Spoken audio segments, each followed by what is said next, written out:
This chapter of Karma Chagme's Mountain Dharma, as taught by Khenpo Karta Rinpoche, Volume 1, is titled Gandhi of the Nobles, the Three Vehicles. First of all, I looked up the definition of Gandhi because I wasn't really sure how it was used here. And I found that the Sanskrit word, Gandhi, is a noun for a kind of perfume. And it can also be an adjective, meaning having a fragrance. So that is, I believe, how he is using Gandhi here, the perfume of the nobles. And now the three vehicles are a little different because usually we talk about the Hinayana, Mahayana, and Vajrayana. Here he has the Hinayana divided up into two parts, the Shravakayana and the Pratyekabuddhayana, and then the Mahayana.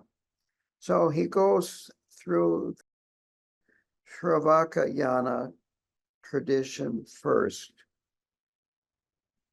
And he starts out by saying there are 84,000 teachings of the Buddha that are contained in the two vehicles, the Hinayana and Mahayana. The Shravakayana emphasizes discipline, vows, precepts. Then he mentions these 7 main vows. The first, and I am probably going to be mispronouncing these, so excuse my mispronunciation before they even come out of my mouth. Upasaka, Upasika, male and female laymen's and laywoman's vows. And then there are the novice monk and novice nun vows, the Getzel, Getzelma, Shramanera, Shramaneri. And then you have the fully ordained monastics, Gelong, Gelongma, or Bhikshu or Bhikshuni. Gelong, Gelongma are Tibetan, by the way. And then there is another vow, which is only for nuns, novice nuns, that they take. It's the Gelokma. And this is taken after you would take novice ordination and before taking full ordination. I don't know much about that vow, and it's not really talked about much here other than just delineating these different vows. Now, at this level, it takes kalpas to attain the goal of reaching what is usually described as Hinayana nirvana. And a kalpa is an inconceivably long period of time, the length of time between the birth of a universe and the death of a universe. And I have seen a kalpa divided up into a short kalpa, an intermediate kalpa, a long kalpa, and an inconceivably long kalpa, to give you an idea. And they're talking here about it taking kalpas of practice, taking vows and so forth, to attain nirvana on this Shravakayana path. As a result, you have to have very strong discipline to even proceed at that speed. You want to make sure you don't accumulate negative karma, develop negative habits, and so forth. So they're very, very strict. And it's outer discipline. In the Mahayana and Vajrayana, inner discipline is much more important than outer discipline. So the practitioners are taught to avoid superfluous activities and limit your need for food and clothing, and realize that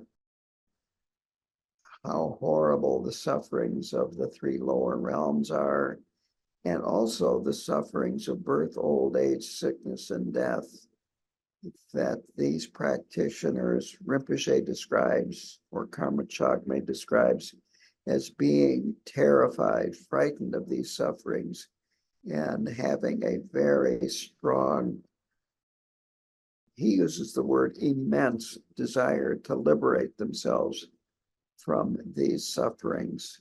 So there's no time to waste in pleasure and enjoyment.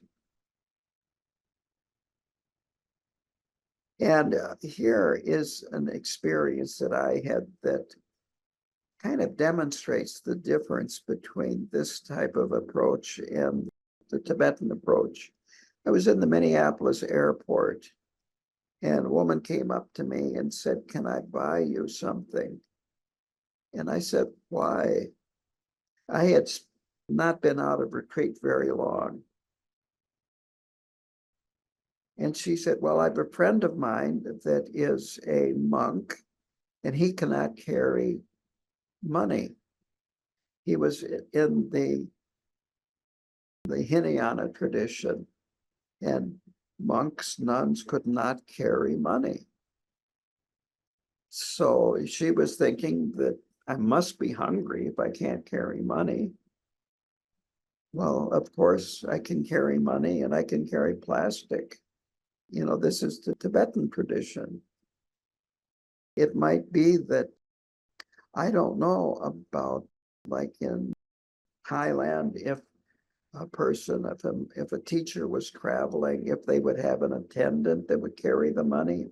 I really don't know how it works, but I know traditionally you would have to go out and beg with a begging bowl for food. So very strong emphasis on non-attachment to even the essentials of life. Now, Karma Chagme then talks about sojong practice. And so when you do make mistakes, when your awareness brings your attention to faults and mistakes, you do a purification practice to purify the vows and the disciplines that the vows involve. And he talks about different kinds here: a full moon, a sojong of uncertain time. The full moon sojong requires 4 fully ordained monks, or doesn't say nuns, but I have that in my notes. I would suspect it could be done by 4 fully ordained nuns. And of course, it would be the nuns doing it by themselves, not the nuns and the monks doing it together, or the monks leading the nuns, that they would be totally separate. This is more a contemplation, and Karma Chagme describes this as you would sit in meditation posture, develop one-pointed concentration, contemplate the impermanence of conditioned existence, and then look at the nature of suffering, the cause of suffering, the afflictive emotions, and again, develop this revulsion for producing these causes of suffering. And then when you finish up with this contemplation, end it by contemplating on the emptiness of self or no self, and then rest in the natural state. So this is to keep minor infractions from growing into bigger ones, new negative habits from developing, and of course to cultivate our positive habits so that they can increase. Now, there are various problems that there basically are kleshas, afflictive states of mind, and these are talked about in terms of the antidotes to them. The first is attachment to our body, or perhaps the body of somebody else, being an object of desire. So it's a very standard meditation. Meditate on the underneath the skin is pus, blood, raw meat, mucus, urine, excrement, and all kinds of other disgusting things. And if you have desire for another person, again, meditate on their body being the same. And then again, contemplate that if we become attached to our body or the body of another person, we will experience pain and suffering, that it's unavoidable. So the bottom line is, don't get overly attached to your body. Rinpoche ends this particular section by saying that we still want to keep our body in good health and well-being so that we're strong enough to concentrate on Dharma and our Dharma practice. If you're attached to well-being or the beauty of your body, that it takes time away from practice.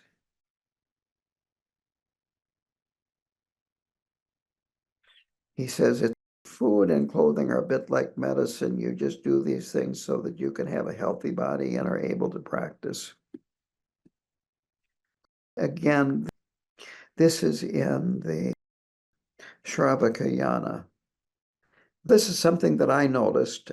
This would have been more the Zen tradition, but the first time I went to a Vietnamese temple for a program, I participated in a program, and they served meals there. And first of all, the monks ate at a separate table from the nuns, and both were very thin. And they served delicious spring rolls and all kinds of other delicious Vietnamese food.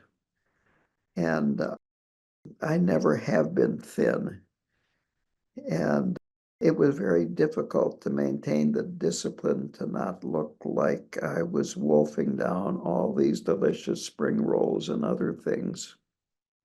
The point is, eating good food is fine, but in the Shravakayana, in moderation. In moderation. And I think it would be difficult, but I could be wrong, to find an overweight Shravaka monk or nun. So now the antidote for hatred and anger is, first of all, we want to understand its nature, contemplate the defects of hatred and anger. Of course, one of the defects is that when you engage in anger, it just makes you more angry, more likely to become angry, and your hatred deepens, your negative karma increases, and it takes us down to the lower realms very, very quickly. Developing compassion for oneself and engaging in compassion towards others keeps you from descending into the lower realms.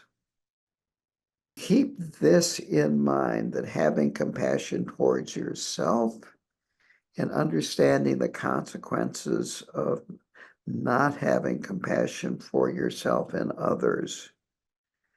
So these were the 4 points that are mentioned here. First, anger should never be met with anger. This is number 2. Harsh words should not be met with harsh words. If someone speaks with harsh words and you reply with harsh words, then it just keeps the circle going and spiral down to the lower realms in future lives. Point 3 is you must not reveal the faults of others. Do not participate when other people are pointing out the faults of yours or the faults of others. And the 4th point is violence should not be met with violence, physical or otherwise. Again, the reason why you want to overcome anger is that you do not want to go into the lower realms. You do not want to experience that incredible suffering. So it's because you have compassion for yourself and compassion for others. But in the Pratyekabuddhayana or the Shravakayana, it is primarily compassion for yourself. Now, the next klesha is ignorance. You start by recognizing that ignorance is a problem. It's one of the major problems of ignorance is wasting time by sleeping, because you can't practice while you're sleeping, at least not in the Pratyekabuddhayana. You can in the Vajrayana, but that's another story. We're not into Vajrayana in this chapter. So there was a remedy here that was described, which sounds like it'd work. Not sure I would want to try this, but the remedy for falling asleep is to sit on your cushion in full lotus position and put a vase of water on your shoulder. And as soon as you start relaxing, the vase spills and you get water on your clothes, and that will wake you up. It's good to do practices like circumambulating stupas, monasteries, statues, reading Buddhist teachings, having a strong respect for all practitioners. So these are things that you would do in this yana. Again, it's imperative that you recognize the root of your being in samsara is your attachment to and a fixation on a self, on an I. So you need to do this examination of your body. Traditionally, it's you just start breaking it up into parts. You've got hands, you've got fingers, you've got joints on your fingers, you've got skin, muscle, bone, blood, ligaments, all kinds of things. And then those can all be broken down into smaller parts, various types of tissue, and on and on and on. And then way back before in Western science, the philosophers, the Buddhist philosophers in India came up with a concept that has been translated into English as an atom. I really don't know what the Sanskrit word is, but it is a particle that does not have parts. If a particle has a top and a bottom and sides, it's got parts. So you would take the top and then, is it not made out of parts? And if it's not made out of parts, then it's an atom. But if it has a top, a bottom, and sides, then it's got parts. So conceptually, you can reduce everything into the smallest particle, which has no parts. Then you can add modern science to this, and even an atom is made out of subatomic particles, and then turns out that subatomic particles really have no location. There's just a probability of where they will be located. And they, by further scientific analysis, they really are not matter, they are waves, and on and on and on. And pretty soon, you have nothing. So no matter what the analysis is, you find that there really is nothing solid, nothing concrete, nothing that you can call your body. And then if you look at where the I is, what is this I? Where is it located? Is it my mind? Is it my body? Is it part of my body? I would lose my hand, but I lose part of my eye. Not I, but I, is in the letter I, and so forth. And you just keep going over these things, and eventually you come to develop a certain recognition of this selfless nature of our mind and our body. So then, after doing these analysis, it's good to do dedication prayers, contemplate on the benefits of virtuous behavior, and ends up by talking about what will happen is because of their practice and the strength of the dedication prayers, they will experience human birth. And when Maitreya Buddha comes, they will be present at his first teaching. He will hear his teachings, and they will become arhats. So that completes the discussion here about the Shravakayana. Karma Chagme does say that the red hat High Sita Rinpoche will appear as the fifth Buddha. The sixth Buddha will be Karmapa himself. Now, to go on to the Pratyekabuddha tradition. And Pratyekabuddha means self-victorious Buddha. And this tradition is similar to the Shravakayana with some slight differences, that they tend to use their intellect more. And as a result, they have a greater intellectual understanding about wandering in samsara. Again, they're frightened of the suffering of samsara and emphasize discipline, maintaining purity of the vows. Here, Karma Chagme and Khenpo Rinpoche talk about the non-virtuous actions, the 10 non-virtuous actions and the 10 virtuous actions, and then go into the 12 links of interdependent origination, which I'm going to run down these very quickly here. First is ignorance. And ignorance is the root of samsara. As a result of ignorance, we create karma, which is the second link.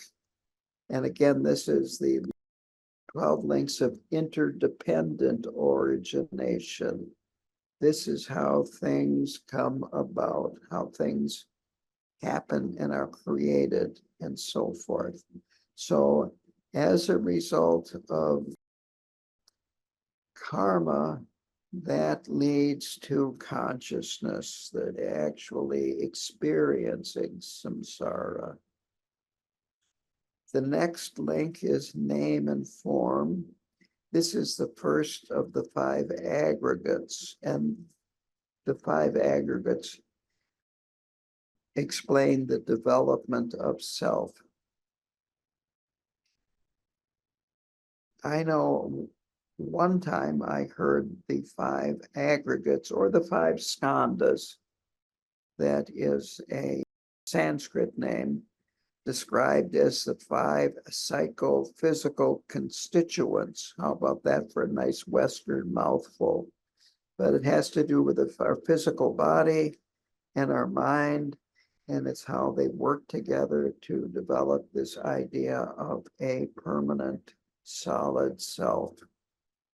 Now, having that developed, that leads to our 5 sense faculties: touch, taste, hearing, sight, smell. This is how we get information from the outer environment. That leads to contact, which is link number 6. This is the contact between the sense organs and the sense object. Then comes feeling, pleasant, unpleasant, neutral, that results from this contact between the sense organ and the sense object. Then there is craving or grasping or rejection. So we crave the pleasant, we reject the unpleasant, and we ignore the neutral. That is the 8th one. The 9th one is adoption. You might say taking it into our life, our plans, our motivation. The 10th is becoming. Here, the actions of our body, speech, and mind create more karma and lead to the next life. Then the 11th link is birth, which is the fruition of karma. So this is the beginning of another life. And the 12th link is old age and death. So this is all the problems and suffering and difficulties of life. There are actually 3 lifetimes that are included in these 12 links. I have in a previous book class gone over these, but I'm not going to go over them in depth now. I'd kind of like to, but that would be taking a side trip that we don't need to go on just yet. So the bottom line is that this is an endless circle of cyclic existence.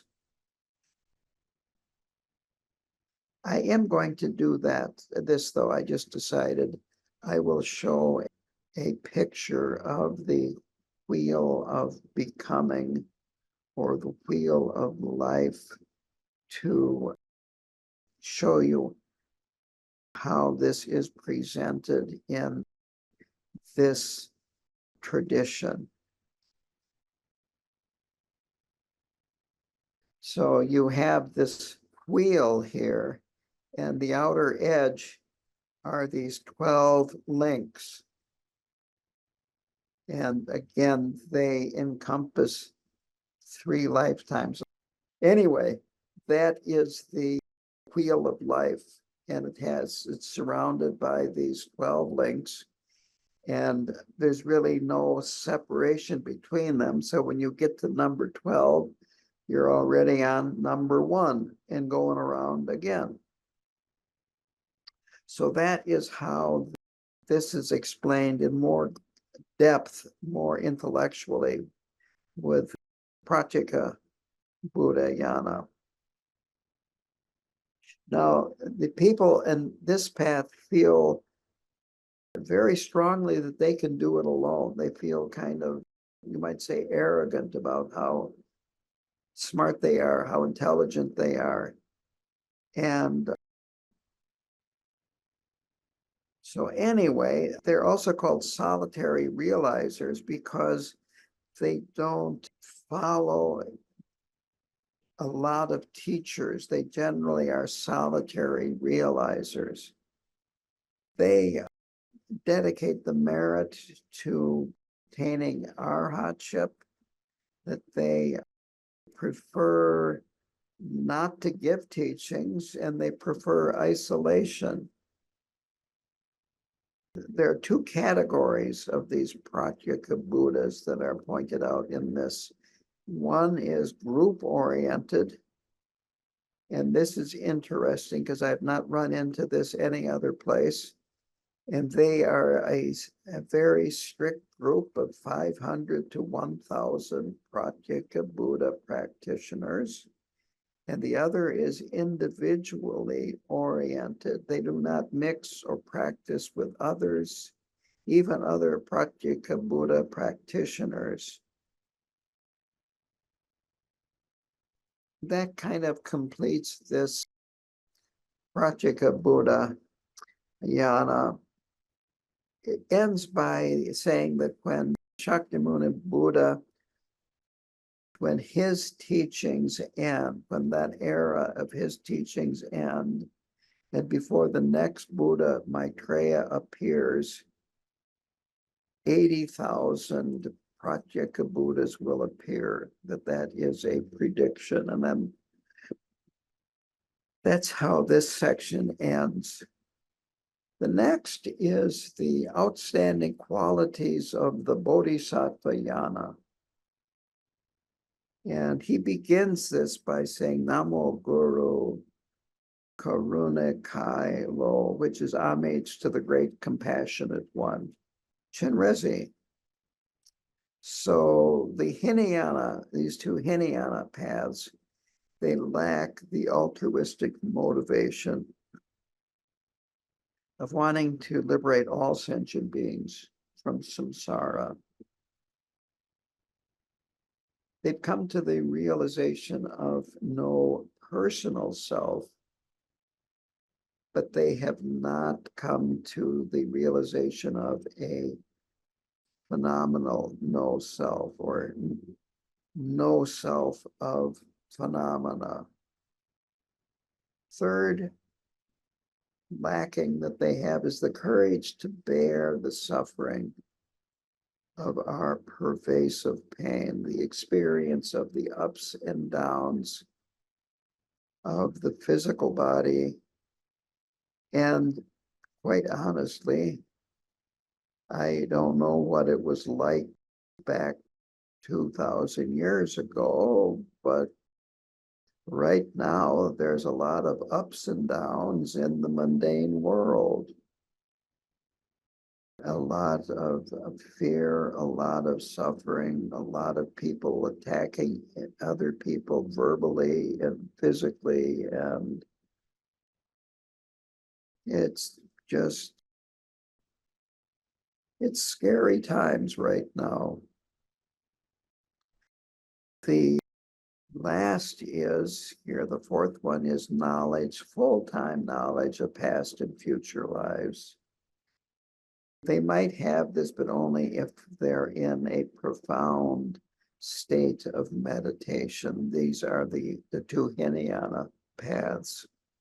The entry to the Bodhisattva path is the Bodhisattva vow. And he talks about three types of motivation. And motivation is extremely important in the Bodhisattva path. It's, again, what's going on inside our inner discipline is more important than outer discipline. So he talks about the highest motivation, the average motivation, and the lesser motivation. The important thing is that the practitioner always has the intention to liberate others, to benefit sentient beings.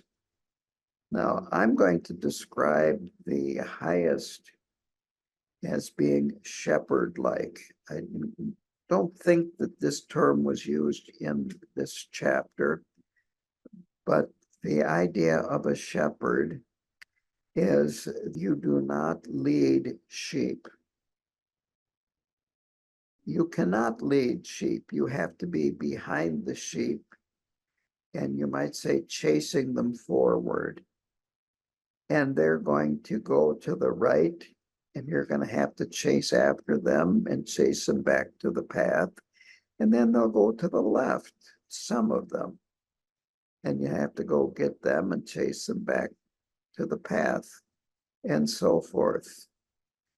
The last person to, you might say, get to the place where you are chasing these sheep is the shepherd. Sheep do not follow.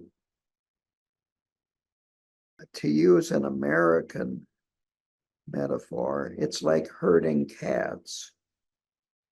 You do not lead cats. You don't get in front of the cat and then they follow you unless you've got food.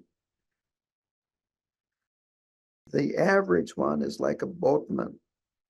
And here the person wants to take everybody across to the goal together and going with them at the same time. The boatman analogy is, in Tibet, you would have large rivers, and there would be a person that would have a boat, and he would take you to the other side. You would get in the boat, and then he would row to the other side and drop you off. And so that is this idea of you're taking everybody with you. And then the third, the lesser kind, is king-like, where a king prepares before he is made king to be a king. He trains, he has a retinue of people that will help him. He's educated, he may learn the martial arts and negotiation skills and all kinds of other things. And then when he is enthroned, now he can bring other people to the other side, but he's already made it to the other side. All three of these motivations are acceptable in the Mahayana tradition. It is said that the highest will get you to the goal the quickest, where you are more concerned about others. So this still will take limitless kalpas to realize complete Buddhahood, but it is much quicker than the Hinayana path. So it is faster. Now, there are four things that we must do. We must understand the advantages that we have in our human birth with all the positive conditions and endowments. We need to be highly motivated to practice the Bodhisattva path to attain perfect Buddhahood. We must develop the willpower and courage to cultivate bodhicitta. And it's important to renew this motivation as often as possible. In other words, it's good to renew your bodhisattva vows, not necessarily formally taking them again with a preceptor, but in your room, you can say the vows. Frequently, when we do pujas, very briefly, there's a few more lines that remind us of our bodhisattva vows.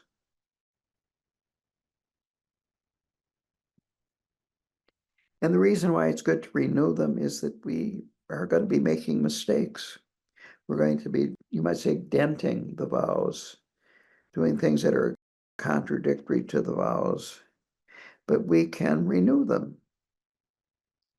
There was a confession that was mentioned in here, which I will just go over briefly. Visualize yourself in a Buddha field like Dewa Chen.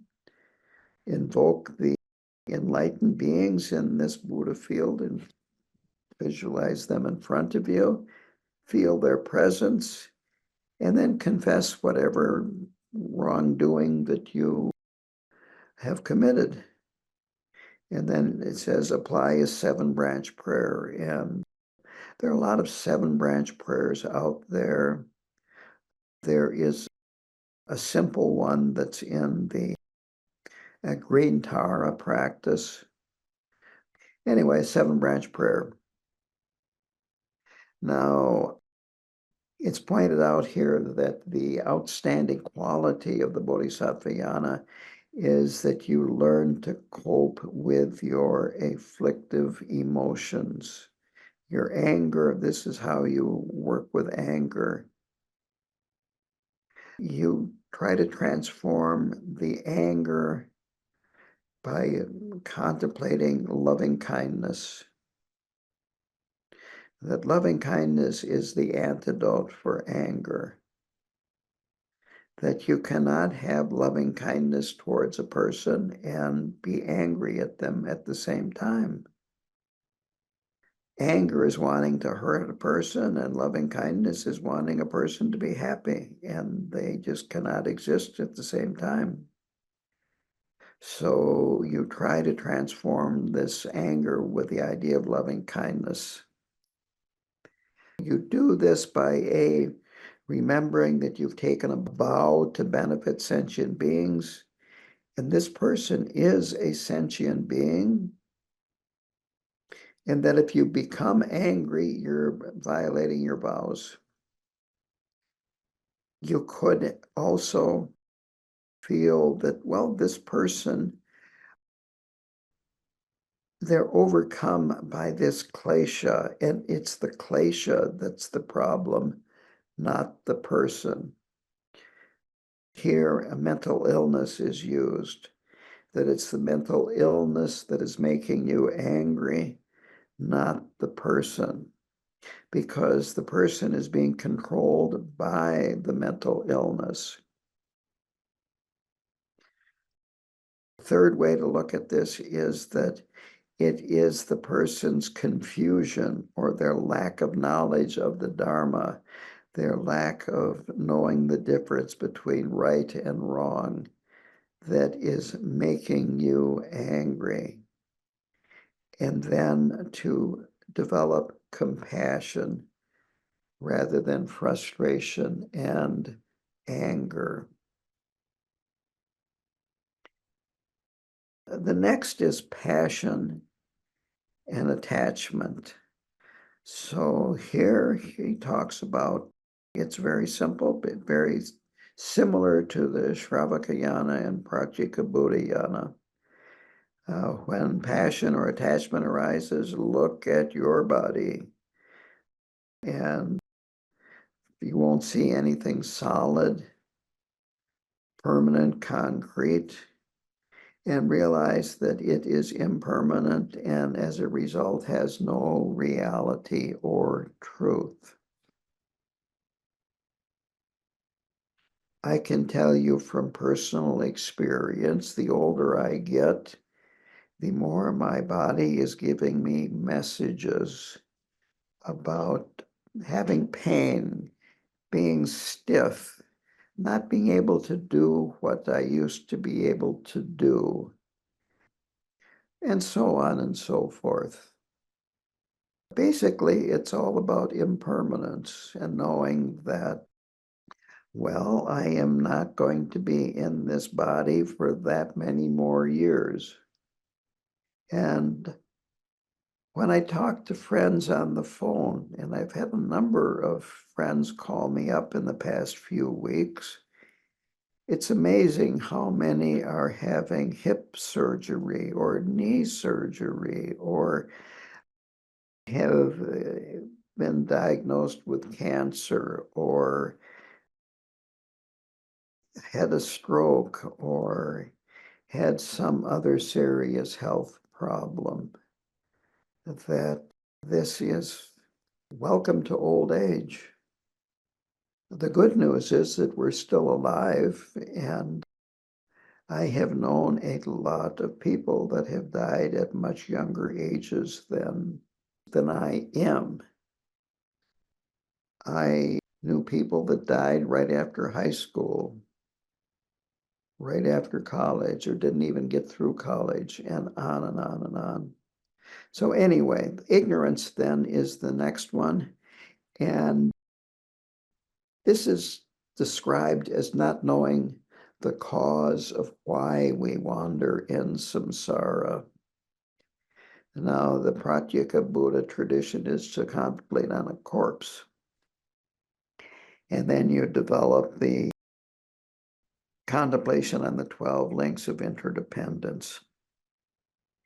The bone reminds you of death. Death comes from birth, and so on and so forth. And I guess I have to say this Buddhist joke. It's about the Buddhist coroner, and the coroner is the one that signs the death certificate, you know, the official death certificate. And he got fired because on every death certificate, the cause of death, he put birth. But it's true, if you're born, you've essentially received a death sentence. It's the only way out. So Rinpoche says, or Karma Chagme says, this is a very profound way to understand this, and that this understanding is, quote, supreme wisdom.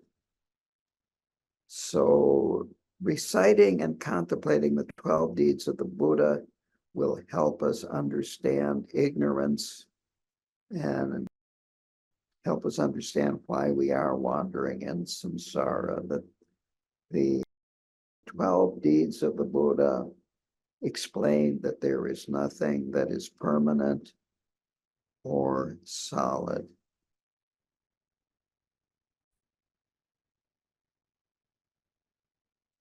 Okay, let's see here. Where was I? We need to meditate, of course. So here, the meditation is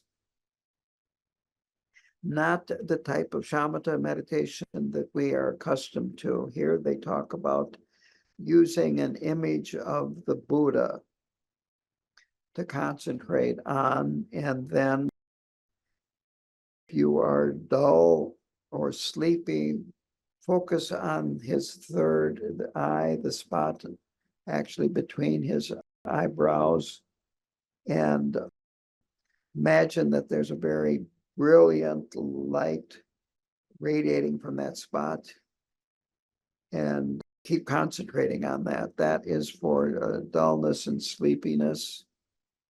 If you're agitated, it says concentrate on his crossed legs, the Buddha's crossed legs, and just maintain that concentration there, and that can help calm your mind down. And then if by chance your mind is settled, just simply concentrate on the heart of the Buddha and maintain that stillness. So that's a very, very simple explanation of shamatha meditation. It's difficult to get it more simple than that. And he talks here a little bit about shine means. And here is the definition, quote, calm abiding, free from any disturbances, simply abiding on whatever you have chosen to concentrate on. So here there is an object of concentration.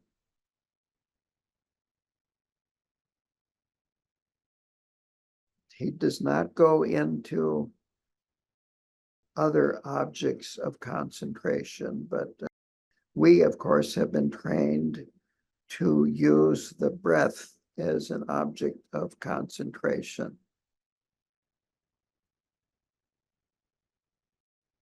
It mentions here that some people have through calm abiding, meditation, attain some ordinary cities, and that they're just conditioned accomplishments and not regarded ultimate level accomplishments. Next comes vipassana meditation or insight, and it's of course based on shamatha, that in the Hinayana, those two paths, you come to the realization of no personal self, that there's no concrete personal identity.